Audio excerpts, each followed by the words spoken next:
De l'Évangile de Jésus-Christ selon saint Luc, chapitre 16, versets 1 à 8.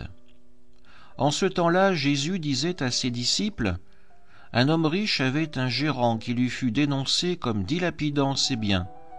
Il le convoqua et lui dit : « Qu'est-ce que j'apprends à ton sujet ? Rends-moi les comptes de ta gestion, car tu ne peux plus être mon gérant. » Le gérant se dit en lui-même : « Que vais-je faire puisque mon maître me retire la gestion ? Travailler la terre, je n'en ai pas la force. Mendier, j'aurai honte. Je sais ce que je vais faire pour qu'une fois renvoyé de ma gérance, des gens m'accueillent chez eux. » Il fit alors venir un par un ceux qui avaient des dettes envers son maître.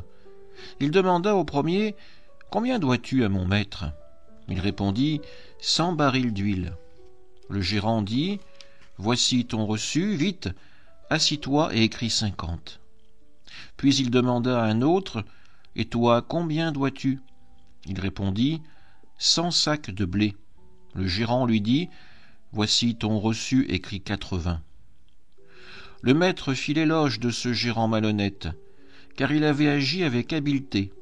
En effet, les fils de ce monde sont plus habiles entre eux que les fils de la lumière. Acclamons la parole de Dieu. Dans cet évangile, nous avons affaire à une parabole de Jésus qui nous semble assez difficile à comprendre. En effet, où est la logique du maître qui fait l'éloge de son gérant malhonnête qui est en train de le voler ? Et pourquoi Jésus cite cet exemple à ceux qui l'écoutent ? La parabole devient plus claire quand on cherche un petit peu le fonctionnement des grands domaines agricoles de l'époque. Les gérants de ces domaines étaient payés grâce à un pourcentage prélevé sur les revenus du domaine.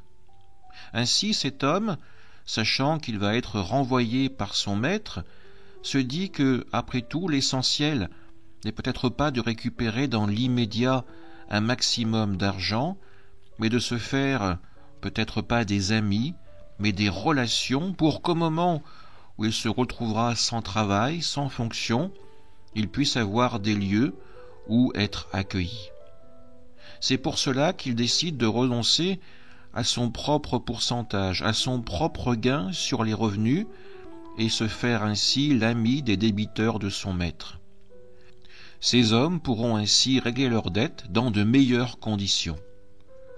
Quand nous entendons le serviteur dire « écrit 50, écrit 80 » au lieu de la somme initiale, nous pensons dans un premier temps qu'il vole son maître. En fait, il n'est pas en train de le voler, mais il renonce à son propre pourcentage pour se faire des amis. Ainsi, le maître fera son éloge, car cet homme, s'il n'a pas été honnête, a du moins fait preuve de malice. Il a bien su profiter de ses derniers instants sur son lieu de travail pour arriver à se faire des relations qui vont soit l'aider à retrouver du travail ailleurs, au lieu de chercher à amasser le plus gros pécule possible avant d'être renvoyé. Pourquoi Jésus nous donne cet exemple ? Eh bien, tout simplement parce qu'il commande cette parabole en disant que l'habileté humaine à fabriquer ce que nous pourrions appeler de manière un peu familière un bon plan, une belle opportunité, n'est pas utilisée dans notre vie spirituelle.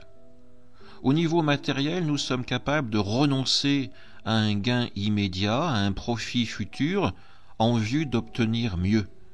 Mais dans notre vie quotidienne, nous sommes bien souvent incapables de faire le moindre renoncement, le moindre sacrifice, pour espérer ensuite être dans cette alliance avec le Seigneur. Jésus nous montre aujourd'hui que tous les hommes ont cette capacité de réflexion, cette intelligence pour faire les meilleurs choix pour leur avenir. Quand il s'agit de préserver son confort matériel, il nous invite aujourd'hui à faire de même quand il s'agit de notre salut éternel. Amen.